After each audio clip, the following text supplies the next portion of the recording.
Vocês teriam a coragem de abandonar uma criança de 5 anos numa instituição e nunca mais voltar? Pois foi exatamente isso que fizeram comigo naquele dia maldito de março. Eu nem sabia ainda escrever meu próprio nome e já estava sendo empurrada para dentro de um lugar que parecia saído dos meus piores pesadelos. Mas o que eu vivi lá dentro, meus queridos, ninguém imagina.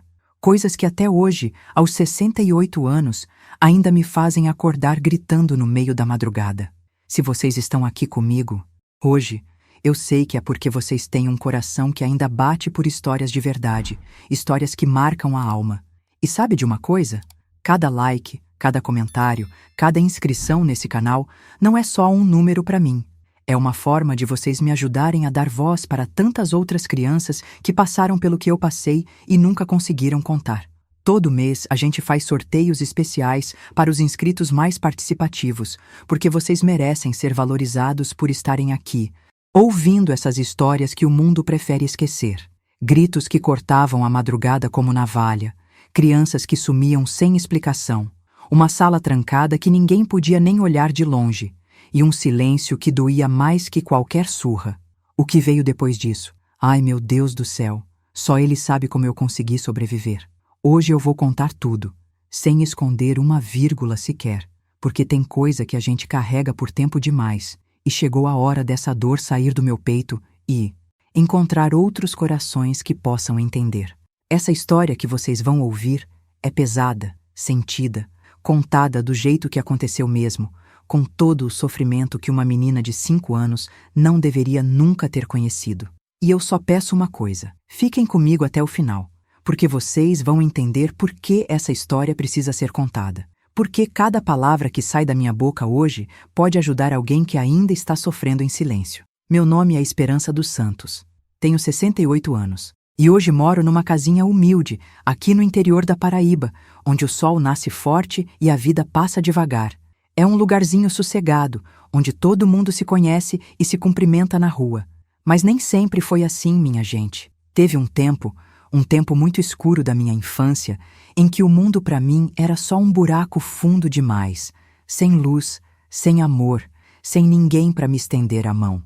Tem coisa que a gente nunca esquece, por mais que o tempo passe, por mais que a gente tente apagar da memória. E eu me lembro direitinho daquele dia, como se fosse ontem. Era uma manhã de março, o céu estava pesado, carregado de nuvens escuras, como se ele também soubesse que algo terrível ia acontecer. Eu devia ter uns 5 anos, bem miudinha, magrela, com aqueles olhos grandes de quem ainda acreditava que o mundo era um lugar bom. Mas o que eu lembro com mais força, o que ainda me faz estremecer quando penso, é do barulho que aquele portão fez quando se fechou atrás de mim. Foi um estrondo seco, pesado, como se fosse o som da minha própria vida sendo trancada do lado de fora. Minha mãe me segurava pela mão, mas não era um aperto carinhoso, não. Era como quem segura um fardo pesado que quer logo se livrar.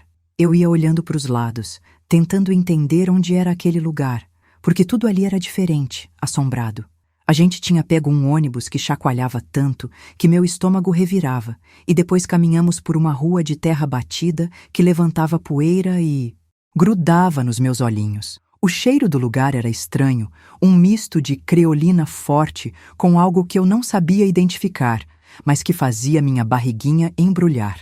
O portão era altíssimo, todo de ferro preto, enferrujado, com pontas afiadas em cima que pareciam dentes de monstro querendo morder quem tentasse fugir. Na parede, uma plaquinha velha e rachada. Casa São José, abrigo de menores. Eu ainda não sabia ler, mas lembro de olhar para aquelas letras com um medo que não sabia explicar, como se aquele nome fosse uma sentença de morte. Quando a mulher da portaria apareceu, vestida com uma roupa preta toda fechada, séria como dia de enterro, minha mãe soltou minha mão de um jeito tão brusco que eu quase caí. "É essa daqui", ela disse, e a voz dela tremia só um pouquinho, mas eu ouvi aquele tremor que ela tentava esconder. "Nome da criança?" perguntou a mulher de preto. "Esperança. Esperança dos Santos. Idade 5 anos. Vai fazer 6 em setembro." Não lembro de mais nada que minha mãe tenha falado depois disso. Nem beijo de despedida, Nem abraço, nenhum "se cuida, minha filha". Ela simplesmente virou as costas e começou a andar em direção ao portão. E foi nesse momento que eu ouvi aquele som que me persegue até hoje. O barulho do portão se fechando, um estalo seco da tranca encaixando. E ali meu coraçãozinho de criança soube que nada, absolutamente nada, ia ser como antes. Me levaram para dentro por um corredor que parecia não ter fim, escuro, com um cheiro de mofo e desinfetante que entrava pelas narinas e grudava na garganta. As paredes eram altas, pintadas de um verde desbotado que mais parecia cor de doença, e tinham crucifixos pendurados de metro em metro, como se fossem soldados vigiando nossa caminhada. As janelas tinham grades grossas, e mesmo sendo dia, a luz que entrava era fraca, amarelada, que deixava tudo com cara de fim de mundo. Me deram um uniforme, um vestidinho azul marinho com gola branca, todo duro de tanto ser lavado com sabão grosso. Mandaram eu tirar minha roupinha, aquele vestidinho florido que minha avó tinha costurado para mim com tanto carinho. Nem me explicaram direito o que estava acontecendo. Só disseram, veste isso e anda logo. E quando eu pedi para guardar minha roupinha, a mulher arrancou da minha mão e jogou num saco junto com outras roupas velhas. Entrei num quarto grande, gelado, com várias camas de ferro enferrujado, uma do lado da outra como se fosse um hospital de guerra. Os lençóis eram brancos, mas um branco sujo, meio amarelado, e ásperos como lixa na pele. O cobertor cheirava a naftalina e umidade, um cheiro que grudava na alma e não saía nem tomando banho. A menina da cama ao lado me olhou de canto de olho, sem dizer palavra, só observando, como se eu fosse mais um fantasma chegando para assombrar aquele lugar. Era assim ali dentro, meus queridos. Ninguém se apresentava, ninguém sorria, ninguém dava boas-vindas. Era como se a alegria, a inocência, tudo o que faz uma criança ser criança, tivesse ficado do lado de fora daquele portão maldito, trancado junto com o mundo que a gente conhecia antes de entrar naquele inferno disfarçado de abrigo. Cheiro ainda mais forte de comida estragada. As freiras andavam pela sala como corvos, de hábito preto, medindo cada movimento nosso com aqueles olhos frios que pareciam ver até dentro da alma da gente. Não se podia conversar, não se podia rir. Rir, então, meus amores, era considerado pecado mortal. À noite, quando me deitei naquela cama dura pela primeira vez, sem minha mãe, sem minha bonequinha de pano que minha avó tinha feito, sem nem saber o nome da menina que dormia do meu lado, bateu um desespero no peito que quase me matou. Mas eu logo percebi uma coisa terrível. Ali dentro, chorar era ainda pior que ficar calada. Quem chorava demais, sumia durante a noite. E quando eu digo sumia, sumia mesmo, gente. A cama ficava vazia, os lençóis limpos, como se a menina nunca tivesse existido. E ninguém falava sobre isso, ninguém perguntava para onde tinham levado. Era um silêncio pesado, que grudava na garganta da gente como cola. Eu aprendi logo nas primeiras semanas que existia uma rotina diabólica naquele lugar. Todo dia, 5 da manhã em ponto, um sino tocava tão alto que parecia que o diabo estava batendo na porta do céu. Era um som que atravessava os ossos, que fazia o coração disparar de susto, mesmo quando a gente já esperava. As camas de ferro rangiam todas ao mesmo tempo quando a gente se levantava. Um coro macabro que ecoava pelas paredes descascadas. As freiras passavam como sombras entre as camas, verificando se os lençóis estavam esticados sem uma dobra sequer, se os cobertores estavam alinhados como numa parada militar. Eu, pequenininha daquele jeito, me enrolava toda tentando fazer aquilo direito, mas nunca ficava como elas queriam. E quando não ficava, vinha a pancada na mão com uma régua grossa que deixava marca vermelha por dias. O banho era um ritual de humilhação que acontecia em fila, com água gelada que cortava a pele como milhares de alfinetadas. Mesmo no inverno, quando o frio era de rachar os ossos, a água saía gelada daqueles chuveiros enferrujados. A gente dividia um sabão duro, amarelo, que passava de mão em mão e arranchava a pele até ficar em carne viva. Eu tremia tanto que meus dentinhos batiam como castanhola, mas não podia reclamar. Reclamar era ingratidão, diziam elas. As roupas que nos davam eram todas iguais, todas desbotadas de tanto uso. Vestido azul escuro, meia que vivia escorregando, sapato de plástico preto que machucava os pés e deixava bolha. Era como se quisessem apagar qualquer traço de quem a gente era antes de chegar ali. E no fundo, era exatamente isso mesmo: fazer a gente virar sombra, virar número, virar nada. Mas de todas as coisas horríveis daquele lugar maldito, havia uma que me dava mais arrepio que qualquer castigo: os gritos que vinham no meio da madrugada. Eram gritos de criança, agudos, desesperados, que cortavam o silêncio da noite como faca afiada. Sempre vinham lá das profundezas do prédio, de algum lugar que a gente não sabia onde era. E depois dos gritos, vinha um silêncio ainda mais assombrado, como se até os fantasmas tivessem medo de fazer barulho. Uma dessas noites malditas, eu acordei com o coração batendo descompassado. O grito tinha sido tão próximo, tão real, que eu pensei que fosse alguma menina ali do nosso quarto. Olhei para as outras camas, contei uma por uma no escuro e todas estavam ocupadas. Mas o grito continuava ecoando na minha cabeça, misturado com um choro baixinho que parecia vir das paredes. Foi quando eu ouvi passos no corredor, passos lentos, arrastados, como de alguém carregando um peso muito grande. A porta do nosso dormitório se abriu devagar, rangendo como porta de casa mal assombrada.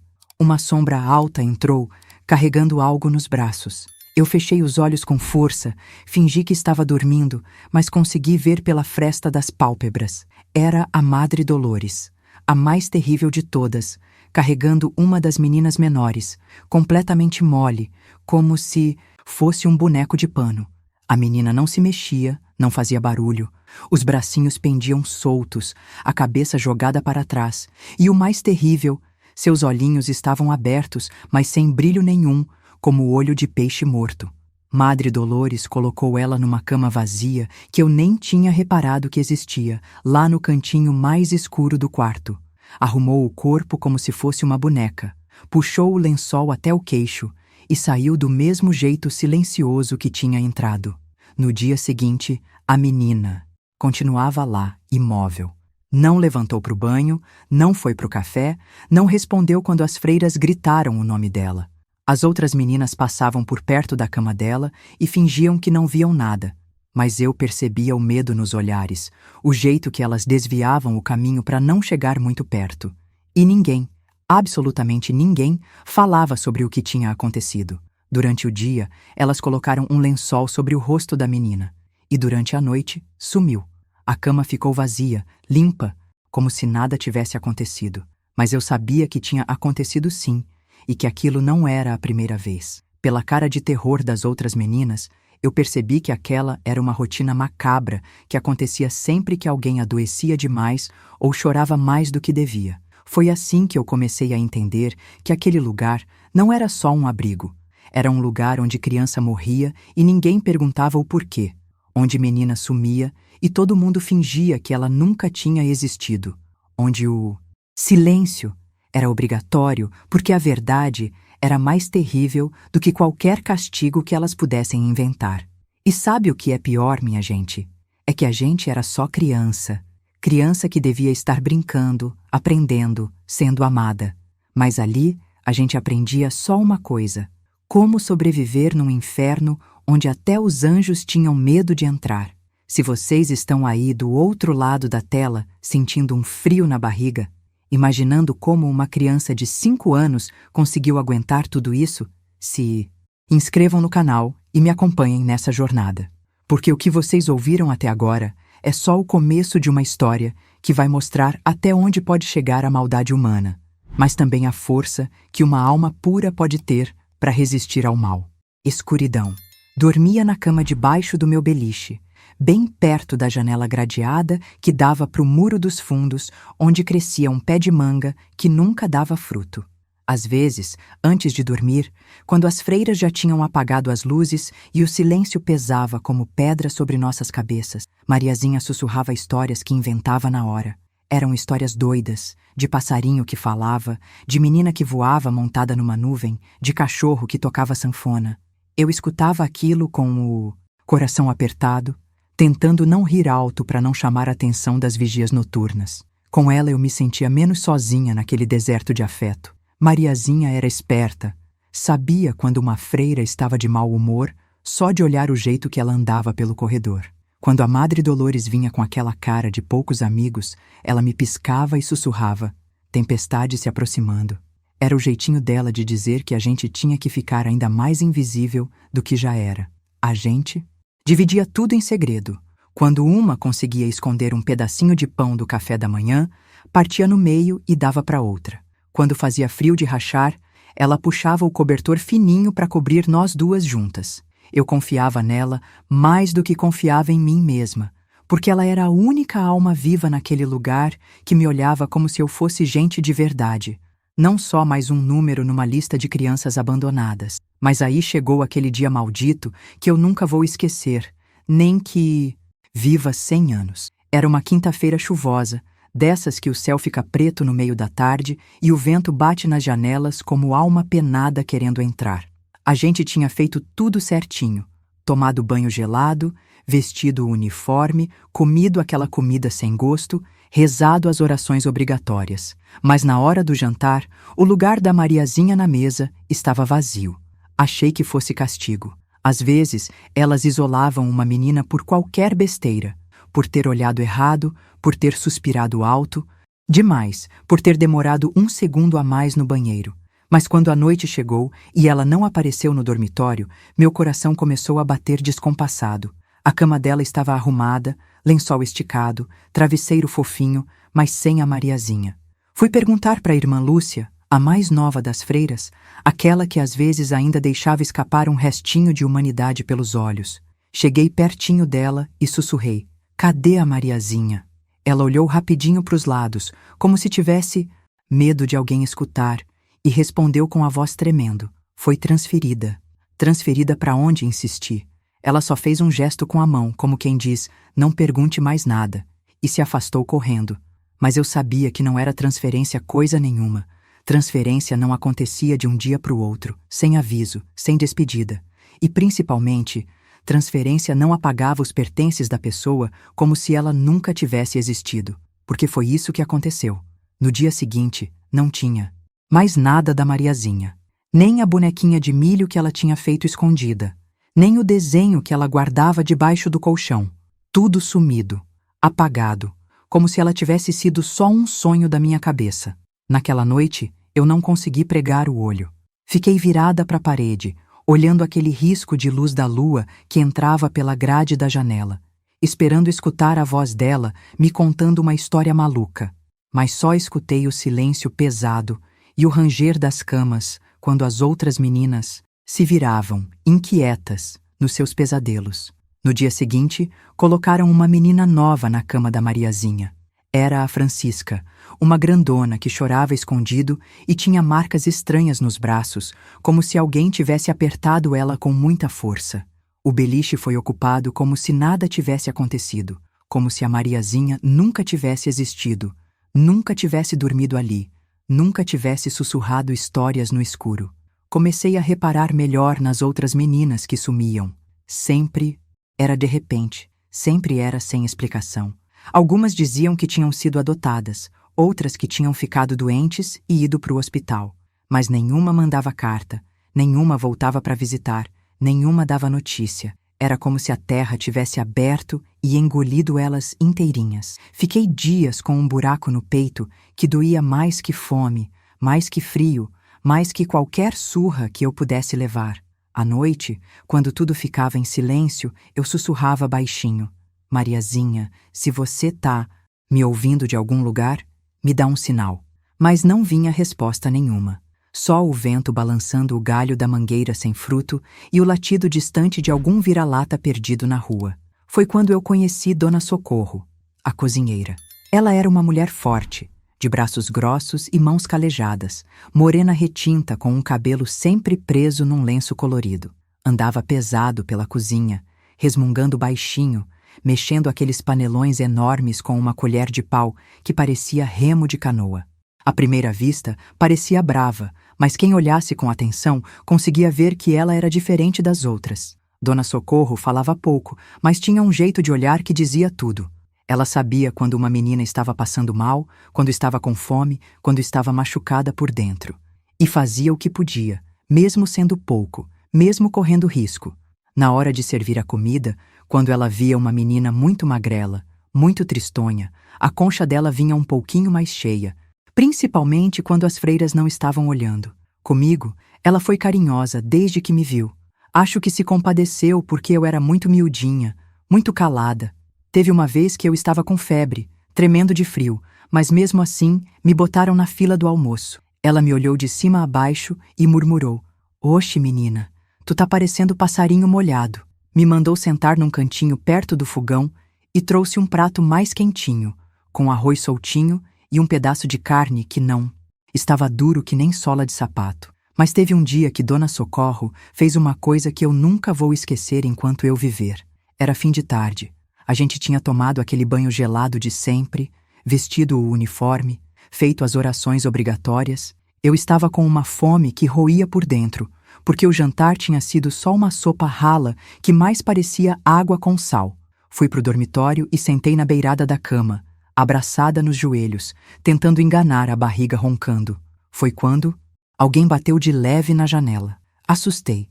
Pensei que fosse alguma assombração, mas era Dona Socorro do lado de fora, fazendo sinal para eu chegar perto. Olhei para os lados, vi que ninguém estava prestando atenção e fui até a grade. Ela enfiou na minha mão um embrulho de pano que cheirava tão bom que meus olhos encheram d'água na hora. "Come escondido, debaixo da escada", sussurrou ela. "Se te pegarem com isso, eu perco o emprego, ou coisa pior." "Por que tá fazendo isso, Dona Socorro?" perguntei com a voz tremendo. Ela me olhou com aqueles olhos cheios de tristeza e respondeu: "Porque nesse lugar do diabo, ser boa é perigoso, mas deixar uma criança com fome é pecado maior ainda." Corri para debaixo da escada dos fundos e abri o embrulho. Era um pedaço de pão de milho ainda morno, com um pedacinho de queijo coalho por cima. Comi aquilo com uma vontade que nem sei explicar. Não era só comida, era carinho. Era alguém lembrando que eu existia, que eu importava. E naquele lugar onde a gente era tratada como lixo, isso valia mais que ouro.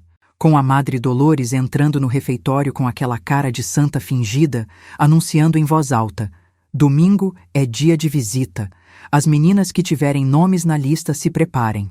A lista ficava trancada na sala dela e ninguém sabia quem ia estar nela até na véspera. Mas mesmo sem nome nenhum naquela lista maldita, todas nós esperávamos, porque no fundo do coração a gente sempre acreditava que dessa vez alguém ia lembrar da gente. Foi num sábado de tarde que a irmã Lúcia me chamou num cantinho, longe dos ouvidos das outras. Meu coração começou a bater tão forte que pensei que ia sair pela boca. "Parece que tem uma mulher que quer vir te ver amanhã", ela disse, tentando disfarçar um sorriso. "Pode ser sua mãe." Eu travei. Minha mãe? A mesma que me deixou ali de mão solta sem olhar para trás? A mesma que sumiu do mundo como se eu fosse uma coisa que ela queria esquecer? Ela ia vir mesmo?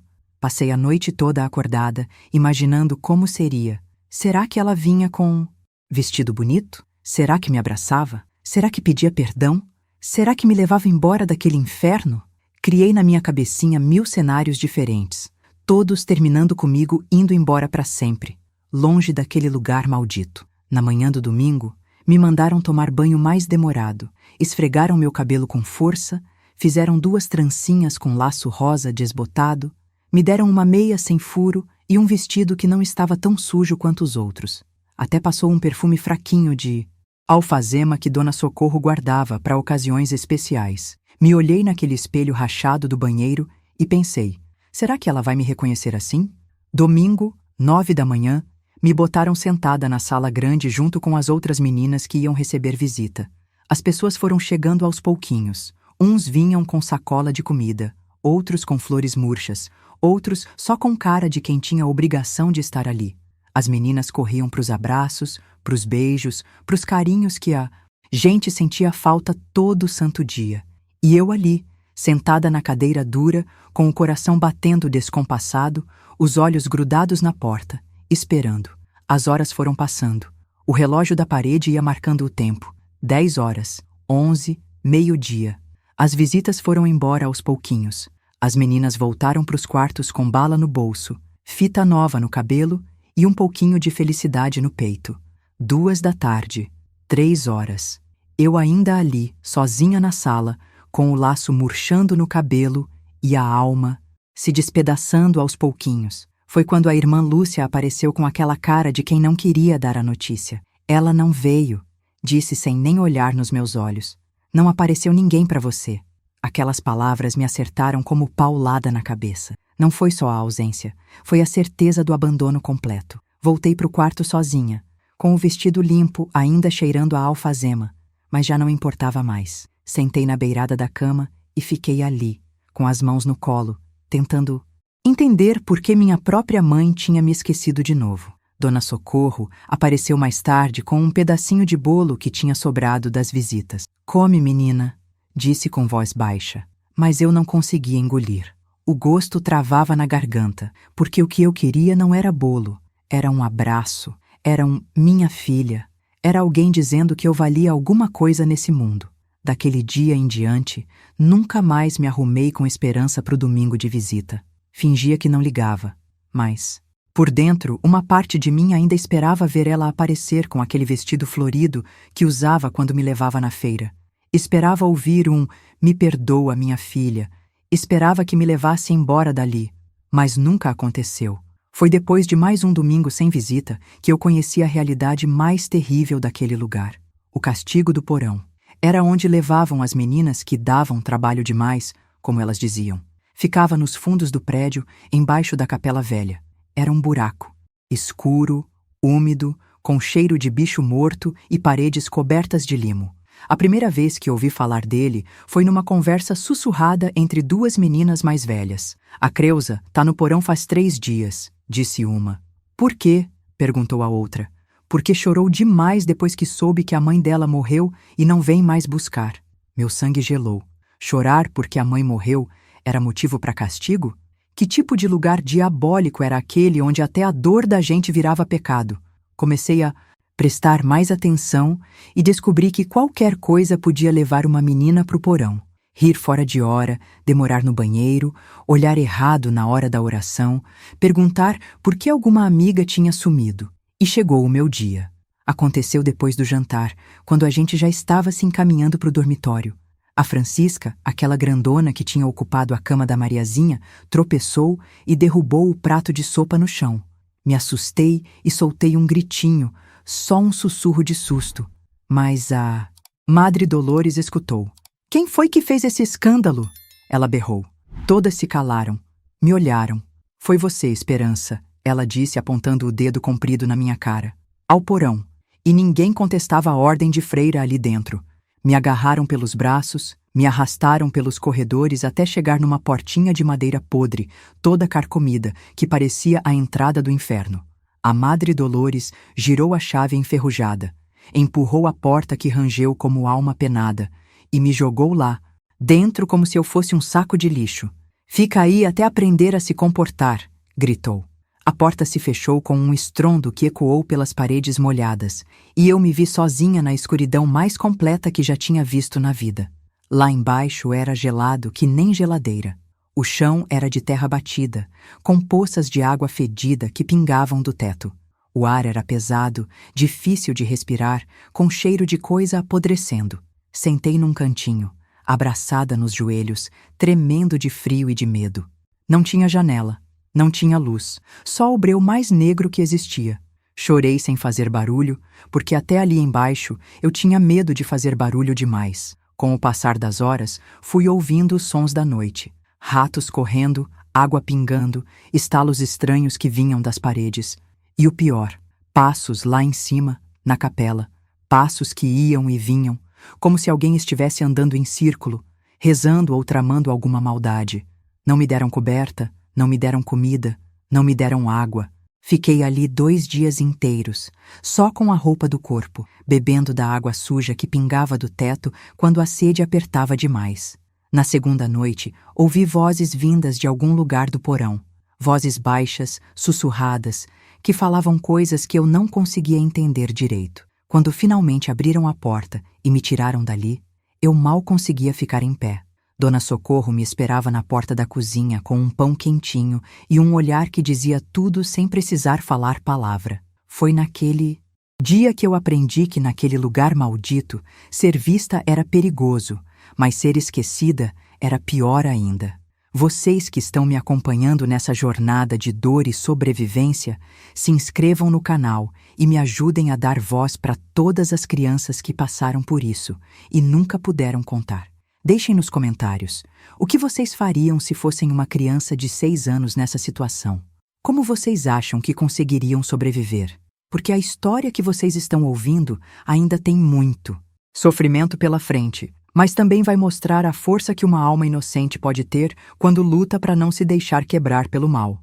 Aprendi que ali dentro, invisibilidade era sinônimo de sobrevivência. Mas tem uma coisa que o sofrimento ensina pra gente: como reconhecer outros sofredores. E foi assim que eu percebi que havia algo muito errado com a Clarice, uma menina nova que tinha chegado fazia poucos dias. Ela era pequenininha, mais nova que eu, com cabelo liso e pretinho cortado na tigela e uns olhos que pareciam 2 buracos fundos de tanto medo. A Clarice não falava com ninguém, não comia direito, não dormia direito. Passava o dia inteiro encolhida num canto, tremendo como folha no vento, mesmo quando não estava frio. Às vezes ela gritava dormindo, uns gritos agudos que cortavam a madrugada e faziam todas nós acordarmos de sobressalto. Mas o pior era que ela tinha medo até da própria sombra. Numa noite dessas em que ela gritou muito, a Madre Dolores veio como uma fúria. Essa menina está possuída pelo demônio, disse para as outras freiras. Precisa de tratamento especial. E quando ela falava em tratamento especial, todas nós sabíamos que não era nada bom. Era código para dizer que a criança ia sumir, igual tinha acontecido com tantas outras. Na manhã seguinte, levaram a Clarice. Não foi pro porão, não foi pro castigo comum. Levaram ela para a sala proibida, aquela que ficava no fim do corredor, sempre trancada com um cadeado grosso, que ninguém podia nem chegar perto. Ouvi os passos dela sendo arrastada pelo corredor. Ouvi a chave girando na fechadura. Ouvi a porta se fechando com um baque surdo. E daí começaram os gritos. Gritos que vinham de dentro daquela sala maldita. Gritos que não eram de criança brincando ou criança chorando. Eram gritos de criança sendo torturada. Gritos que duravam horas, que paravam de repente e depois recomeçavam ainda mais desesperados. Todas nós fingíamos que não escutávamos, mas como é que não escutar um som daqueles? Durante 3 dias, os gritos da Clarice ecoaram pelos corredores. No 4º dia, silêncio.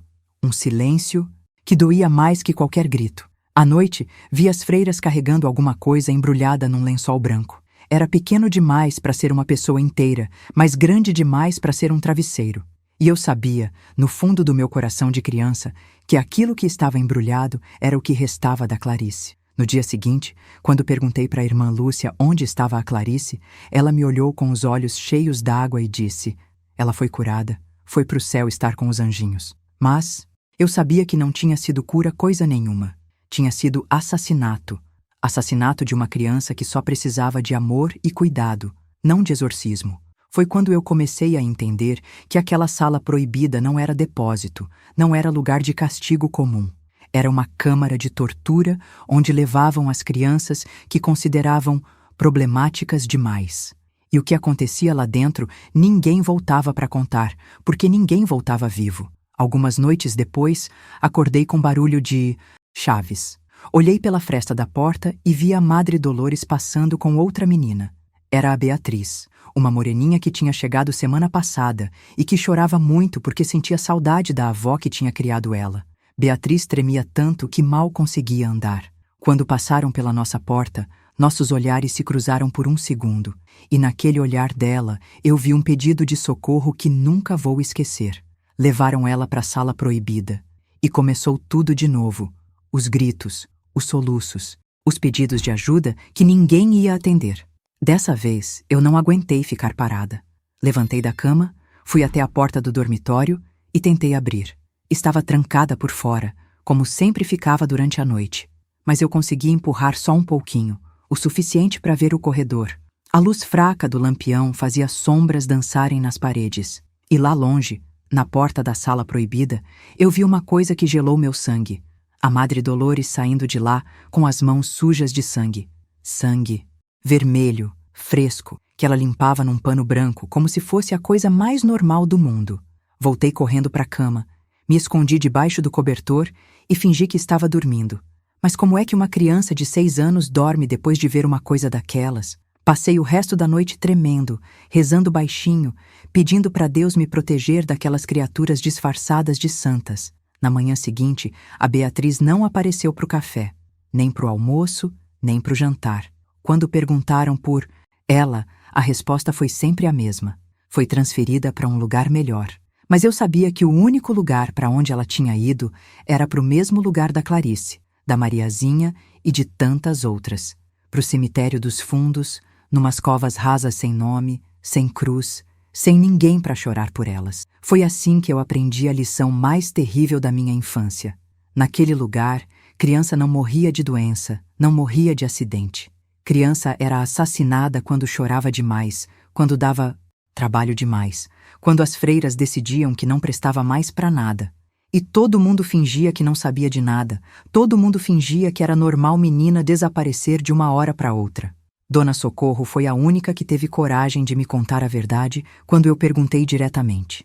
Ela me chamou num cantinho da cozinha, olhou para os lados para ter certeza que ninguém estava escutando e disse com a voz tremendo: Menina, essa gente não é de Deus. Eles fazem coisa que nem o diabo faria. Mas tu não pode contar para ninguém que eu te disse isso, senão quem some sou eu.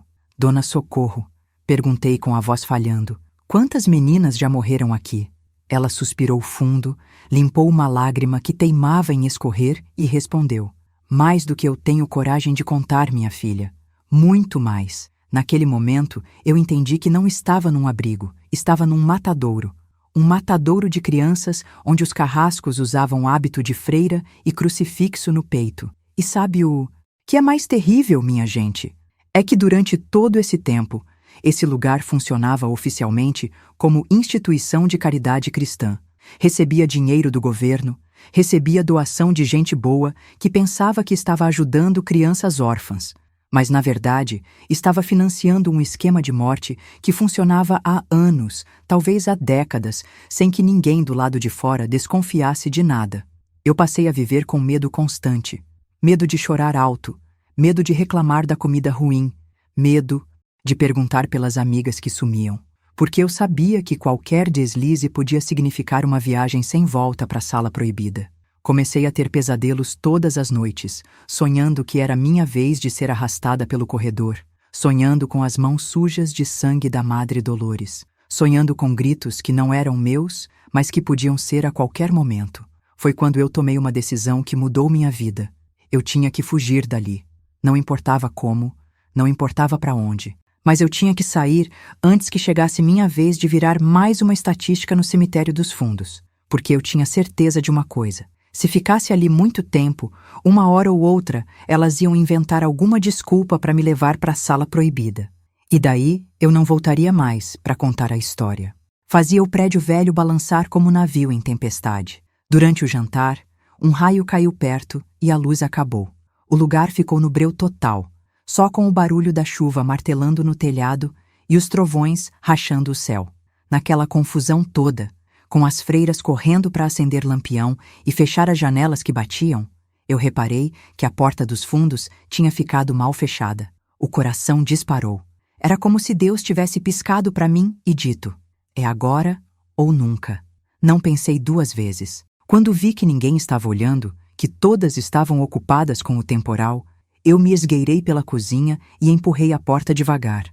O vento da chuva bateu no meu rosto como tapa gelado, mas ao mesmo tempo parecia abraço de liberdade. Saí correndo descalça, com o uniforme grudando nas pernas molhadas, a chuva batendo tão forte que mal conseguia enxergar o caminho.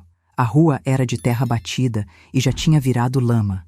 Meus pés afundavam a cada passo, escorregavam, mas eu não parava. Pela primeira vez em meses, eu estava respirando ar de liberdade. Corri até não aguentar mais.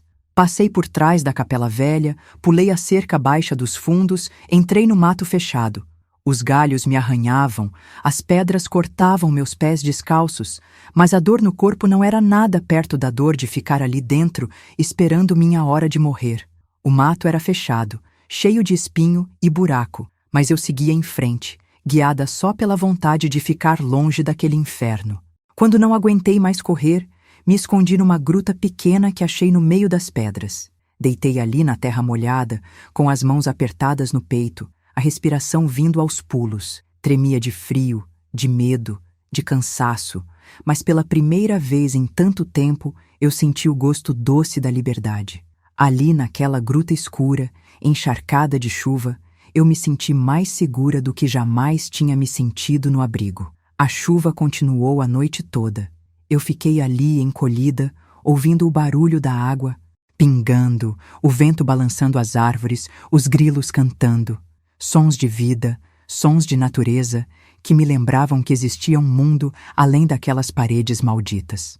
Não dormi, mas também não senti sono. Estava nervosa demais, alerta demais, pensando no que fazer quando o dia amanhecesse. Quando o sol apareceu, eu saí da gruta e comecei a andar sem rumo. Não sabia para onde ir, não conhecia nada além do abrigo. Andei pela estrada de terra, passando por algumas casas simples, vendo gente, trabalhando na roça, crianças brincando no quintal. Era como se fosse outro planeta, um lugar onde criança podia correr, rir, ser criança de verdade. Devia ser umas 10 da manhã, quando um homem de bicicleta me viu andando sozinha na estrada. Ele parou, desceu da bicicleta e perguntou: "Menina, o que você está fazendo aí sozinha?" Eu fiquei muda, não sabia o que responder. Ele olhou para o meu uniforme molhado, para os meus pés machucados e disse: "Você fugiu de algum lugar, não foi?" Balancei a cabeça confirmando, mas não falei. "Olhe", disse ele com voz gentil, "eu vou ter que te levar para a delegacia. Não posso deixar uma criança sozinha na estrada." E mesmo eu fazendo sinal que não queria ir, ele me colocou na garupa da bicicleta e me levou para a cidade. Na delegacia, me fizeram um monte de perguntas. Nome, de onde eu tinha vindo, por que tinha fugido. Eu respondia só o básico, mas não contava nada sobre os assassinatos, sobre a sala proibida. Quem ia acreditar? Numa criança de 6 anos falando uma coisa daquelas? No fim da tarde, as freiras chegaram para me buscar. A Madre Dolores entrou na delegacia com aquele sorriso falso, agradeceu ao delegado pela gentileza e me levou pelo braço até o carro. Durante todo o caminho de volta, ela não disse uma palavra. Mas eu via pelo retrovisor aqueles olhos dela me olhando. E naqueles olhos tinha uma promessa de castigo que me fez tremer por dentro. Quando chegamos no abrigo, me levaram direto para o porão. Mas dessa vez não foi só castigo de ficar trancada no escuro. Dessa vez foi surra. Surra com cinta grossa que deixou marca roxa nas costas, nos braços, nas pernas. A cada cintada, a Madre Dolores gritava: "Para você aprender que aqui não se foge." E eu, tentando não gritar, mordendo a língua até sair sangue, prometendo para mim mesma que uma hora eu ia conseguir sair dali para sempre. Me deixaram 2 dias no porão, sem comida, sem água, só com as dores das surras e o gosto de sangue na boca. Quando me tiraram de lá, mal conseguia ficar em pé. Dona Socorro me esperava com um prato de caldo morno e aquele olhar que dizia tudo sem precisar falar palavra. "Menina valente", sussurrou ela enquanto eu tomava o caldo aos pouquinhos. "Mas tome cuidado, da próxima vez pode ser pior." Voltei para o dormitório, mas já não era mais a mesma. Agora eu sabia que era possível sair dali, que existia um mundo lá fora onde eu podia respirar ar puro. E mais importante, agora elas sabiam que eu era perigosa, que eu tinha coragem de fugir. Comecei a reparar que me vigiavam mais, que a Madre Dolores me olhava diferente, como se estivesse esperando uma desculpa para me levar para a sala proibida. Foi quando aconteceu algo que mudou tudo de novo. Chegou uma menina nova, pequenininha, que nem eu quando tinha chegado ali. O nome dela era Vitória, tinha uns 4 anos, cabelo cacheado e olhos enormes cheios de medo. Colocaram ela na cama que tinha sido da Beatriz e desde o primeiro dia eu vi que ela não ia aguentar muito tempo ali. Vitória chorava toda noite, chamava pela mãe, se fazia de xixi na cama de tanto medo. E eu sabia que criança que chora demais, que dá trabalho demais, não dura muito tempo naquele lugar. Comecei a cuidar dela escondido. Limpava o xixi antes das freiras verem. Dividia minha comida quando ela não conseguia comer. Contava historinhas baixinho para ela parar de chorar. Mas uma noite, a coisa saiu do controle.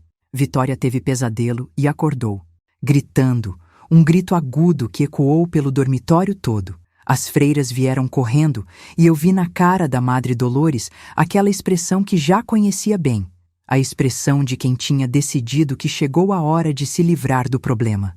Essa menina está perturbando o sono das outras, disse ela para as irmãs. Precisa de tratamento especial. E quando ouvi aquelas palavras, meu sangue gelou. Eu sabia exatamente o que significava tratamento especial. Significava sala proibida. Significava que a Vitória ia virar mais uma vítima daqueles monstros. Não podia deixar aquilo acontecer.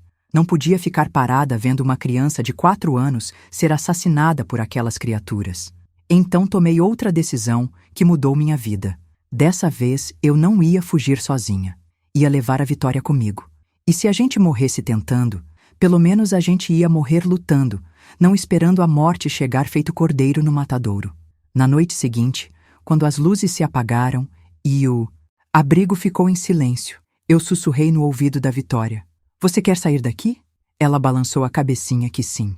Então vem comigo, mas não faz barulho.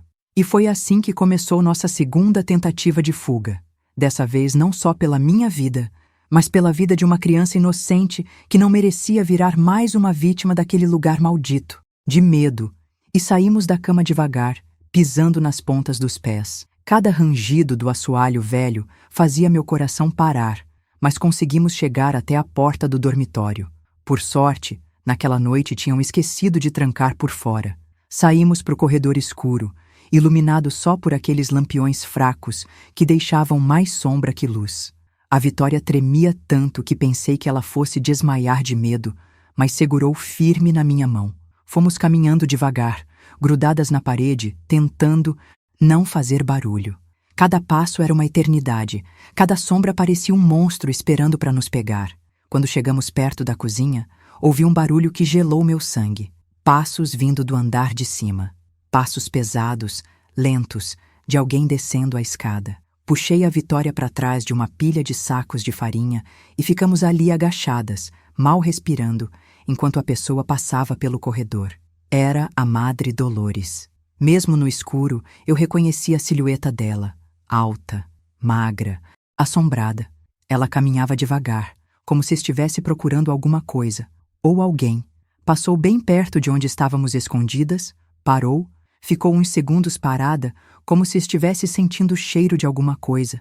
Meu coração batia tão forte que pensei que ela ia escutar. Depois de uns minutos que pareceram horas, ela continuou caminhando e desapareceu no corredor dos fundos. Esperei mais um pouco e então fiz sinal para Vitória que podíamos continuar. Chegamos até a porta dos fundos, a mesma que eu tinha usado na primeira fuga. Estava trancada, mas a chave estava pendurada num prego do lado. Abri a porta devagar, rezando para não fazer barulho.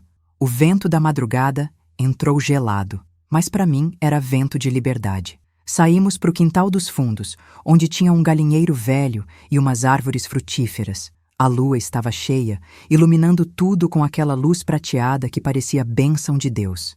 Dessa vez, eu sabia para onde ir. Tinha reparado, durante a primeira fuga, que do outro lado do mato tinha uma estradinha que levava até um povoado pequeno. Se conseguíssemos chegar lá, talvez encontrássemos gente boa disposta a nos ajudar, ou pelo menos um lugar para nos esconder até pensar no que fazer. Pegamos a trilha que ia para o mato, a Vitória grudada na minha mão, tropeçando nas pedras, arranhando os pés nos espinhos. Ela não reclamou nenhuma vez, coitadinha. Sabia que aquilo era questão de vida ou morte. De vez em quando eu parava, olhava para trás, prestava atenção se tinha alguém vindo atrás da gente, mas só ouvia o barulho dos grilos e do vento balançando as folhas. Andamos a noite toda. Quando o sol começou a aparecer, estávamos longe do abrigo, numa estrada de terra que levava a um lugarejo pequeno que parecia saído de um sonho. Casa simples, quintal com galinhas ciscando, roupa estendida no varal, cheiro de café e pão na chapa. Era o cheiro da vida normal, da vida que criança devia ter. Chegamos na primeira casa que vimos, uma casinha branca com cerca de bambu e um jardim cheio de flor. Uma mulher estava no quintal, dando milho para os pintinhos. Quando ela nos viu, largou a vasilha e veio correndo. Meu Deus do céu! O que essas crianças estão fazendo aqui sozinhas? Era uma senhora de uns 50 anos, cabelo grisalho preso num coque, avental florido, cara de quem tinha coração bom. A gente fugiu, disse eu, sem ter coragem de contar toda a verdade. Fugiu de onde, minha filha? Do abrigo São José. A cara da mulher mudou na hora. Ela olhou para os lados, como se tivesse medo de alguém escutar, e disse: Entrem, entrem logo. Nos levou para dentro da casa, que cheirava a doce de leite e alfazema. Dona Maria, era esse o nome dela, nos deu banho morno, roupa limpa, comida de verdade. Foi a primeira vez em meses que provei comida feita com carinho. Arroz soltinho, feijão temperado, frango ensopado, farinha torradinha. A Vitória comeu que nem uma condenada. E eu também. Era como se estivéssemos acordando de um pesadelo e voltando para a vida de verdade. Meninas, disse Dona Maria depois que comemos, vocês não podem ficar aqui muito tempo. Eles vão vir procurar e, se me pegarem escondendo vocês, vão me processar. A senhora conhece o abrigo? Perguntei. Ela suspirou fundo e respondeu: Conheço, e sei que coisa ruim acontece lá dentro. Mas eles têm proteção, têm documento, têm gente importante cobrindo as costas deles. Passamos 3 dias na casa da Dona Maria. 3 dias que pareceram o paraíso depois do inferno que tínhamos vivido. Ela cuidou de nós como se fôssemos netas dela, deu carinho, contou história, deixou a gente brincar no quintal. A Vitória até sorriu algumas vezes, coisa que eu não via ela fazer desde que chegou no abrigo. Mas no 3º dia, de manhã cedo, Dona Maria nos acordou assustada. Meninas, eles estão vindo. Vi o carro na estrada. Meu coração despencou. Eles tinham descoberto onde estávamos. Dona Maria nos escondeu no galinheiro, debaixo de umas palhas, e disse: Fiquem quietinhas. Se eles perguntarem, eu vou dizer que não vi nada. Ouvimos o carro chegando, as portas batendo, as vozes das freiras conversando com Dona Maria. A Madre Dolores perguntou se ela tinha visto 2 meninas fugitivas. Dona Maria respondeu que não tinha visto criança nenhuma. Mas elas não acreditaram. Começaram a revistar a casa, o quintal, chegaram perto do galinheiro. Foi quando a Vitória espirrou. Um espirrinho. Baixinho, mas que ecoou no galinheiro como tiro de espingarda. As freiras ouviram. Estão aí, disse a Madre Dolores. E começaram a mexer na palha, procurando. Quando me viram, aqueles olhos dela brilharam com uma maldade que nunca vou esquecer. Nos arrastaram para fora do esconderijo, nos jogaram no carro como se fôssemos sacos de batata. Dona Maria chorava, pedia perdão, dizia que só queria ajudar. Mas a Madre Dolores nem olhou para ela. Só disse: Da próxima vez, pense 2 vezes, antes de interferir em assuntos que não são da sua conta. Na volta pro abrigo, eu sabia que dessa vez ia ser diferente. Dessa vez, elas não iam só me castigar. Dessa vez, elas iam se livrar de mim de vez. Porque eu tinha provado que era perigosa demais, que não ia parar de tentar fugir, que podia influenciar outras meninas a fazer a mesma coisa. E gente perigosa, naquele lugar, não durava muito tempo. Quando chegamos, separaram eu e a Vitória. Levaram ela pro dormitório e me levaram direto pro porão. Mas antes de me jogarem lá dentro, a Madre Dolores se abaixou, chegou pertinho do meu ouvido e sussurrou com aquela voz que parecia veneno. Dessa vez, você não sai mais, Esperança. Chegou sua hora de ter o tratamento especial que você tanto merece. E foi assim que eu soube que minha sentença de morte tinha sido assinada. No dia seguinte, elas iam me levar para a sala proibida. Iam fazer comigo o mesmo que tinham feito com a Clarice, com a Beatriz, com a Mariazinha e com tantas outras. Iam me torturar até eu morrer. E depois iam enterrar meu corpo naquele cemitério dos fundos, sem nome, sem cruz, sem ninguém para chorar por mim. Menos ia morrer sabendo que não tinha me entregado fácil. Mas aí, no meio da madrugada, ouvi um barulho que nunca vou esquecer. Sirenes de polícia se aproximando. Muitas sirenes, como se fosse uma operação grande. Depois vieram vozes gritando, portas batendo, passos correndo pelos corredores lá em cima. Alguma coisa muito séria estava acontecendo. O que eu não sabia é que Dona Maria, mesmo com medo, tinha feito a coisa certa. Depois que levaram a gente, ela foi até a delegacia da cidade vizinha e contou tudo pro delegado. As meninas fugitivas, as histórias estranhas que corriam sobre o abrigo, as crianças que sumiam sem explicação. E o delegado, que já tinha recebido outras denúncias parecidas ao longo dos anos, resolveu investigar de verdade. A operação aconteceu de madrugada, quando eles achavam que ninguém ia desconfiar. Mas os policiais cercaram o prédio todo, entraram com mandado de busca e apreensão e começaram a revistar cada canto daquele lugar maldito. E foi aí que descobriram o que a gente já sabia, que aquilo não era abrigo coisa nenhuma, era um matadouro de crianças. Encontraram a sala proibida com todos os instrumentos de tortura, cordas, correntes, facas, alicates e outras coisas que nem tenho coragem de falar. Encontraram roupas manchadas de sangue, documentos falsos, dinheiro escondido. E pior de tudo, encontraram o cemitério dos fundos com dezenas de covas rasas, cada uma com o que restava de uma criança que nunca teve chance de crescer. Quando abriram a porta do porão e me encontraram, eu pensei que era alucinação. Não acreditava que finalmente alguém tinha vindo nos salvar. O policial que me tirou de lá chorou quando me viu. Uma criança de 6 anos, magra que nem passarinho, cheia de marca de surra, tremendo de frio e de medo. Calma, pequena, ele disse. Agora você tá segura. As freiras foram todas presas na mesma hora. Vi a Madre Dolores sendo levada algemada e pela primeira vez, desde que cheguei naquele lugar, vi medo nos olhos dela, medo de quem sabia que tinha chegado a hora de pagar pelos crimes. As outras freiras choravam, pediam perdão, diziam que só estavam obedecendo ordens, mas o mal que tinham feito não tinha perdão possível. Nos levaram para o hospital da cidade, eu e as outras 23 meninas que ainda estavam vivas. Muitas estavam doentes, desnutridas, traumatizadas. A Vitória estava entre elas, e quando nos reencontramos, nos abraçamos e choramos juntas. Dessa vez lágrimas de alívio, não de desespero. No hospital, médicos e psicólogos cuidaram da gente com um carinho que a gente não conhecia. Pela primeira vez em anos, alguém olhava pra gente como se fôssemos importantes, como se nossa dor importasse. Levou meses pra gente começar a confiar de novo, pra parar de esperar a próxima surra, o próximo castigo. Descobrimos depois que o esquema funcionava há mais de 15 anos. Centenas de crianças tinham passado por ali, e a maioria nunca saiu viva. O dinheiro que era para cuidar de nós era desviado, e quando uma criança adoecia demais, chorava demais ou dava trabalho demais, era simplesmente eliminada. E todo mundo fingia que não sabia de nada. As investigações mostraram que havia gente importante envolvida, políticos, juízes, empresários que sabiam o que acontecia, mas fechavam os olhos porque também lucravam com o esquema. Foi um escândalo nacional, mas como sempre acontece, nem todo mundo pagou pelo que fez. Alguns fugiram do país, outros tiveram prisão domiciliar.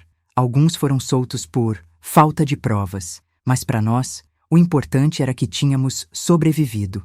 Eu e a Vitória fomos colocadas em famílias acolhedoras diferentes, mas mantivemos contato ao longo dos anos. Ela cresceu, se formou professora, teve uma família linda. Hoje ela tem 62 anos e ainda nos falamos toda semana. Nossa amizade nasceu no inferno, mas floresceu na liberdade. Eu levei anos para conseguir dormir direito, para parar de acordar, gritando no meio da noite. Estudei com dificuldade, mas me formei técnica em contabilidade. Trabalhei a vida toda em escritório pequeno aqui na cidade. Nunca casei, nunca tive filhos. Acho que o medo de não saber cuidar direito ficou grudado em mim. Mas construí uma vida digna, honesta, tranquila. Hoje, aos 68 anos, morando nessa casinha simples aqui no interior da Paraíba, eu sei que Deus me poupou para contar essa história, para dar voz a todas as Mariazinhas, Clarices, Beatrizes que não tiveram chance de crescer e falar por si mesmas. Cada vez que conto essa história, é como se elas continuassem vivas, pelo menos na memória de quem escuta.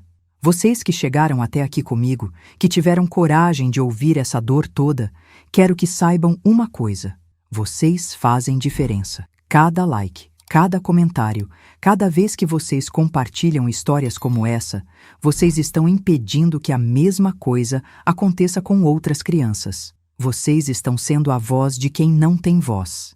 Se inscrevam no nosso canal, façam parte dessa família que luta para que nenhuma criança passe pelo que eu passei. Contem nos comentários. Que lição vocês tiraram dessa história? O que isso mudou no jeito de vocês olharem para o mundo? Como vocês acham que podemos proteger melhor nossas crianças? Porque olha, meus queridos, essa história não é só minha.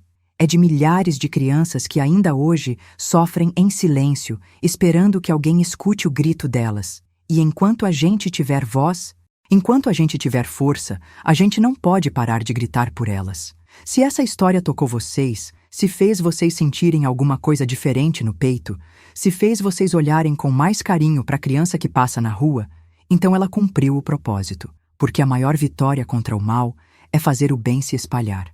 É fazer o amor vencer o ódio, a luz vencer a escuridão. Obrigada por terem ficado comigo até aqui. Obrigada por terem dado ouvidos à minha dor e à minha força. Vocês são parte da minha cura, parte da minha paz. E espero que eu tenha sido parte de alguma coisa boa na vida de vocês também. Um abraço apertado no coração de cada um e até a próxima história que a vida trouxer pra gente compartilhar.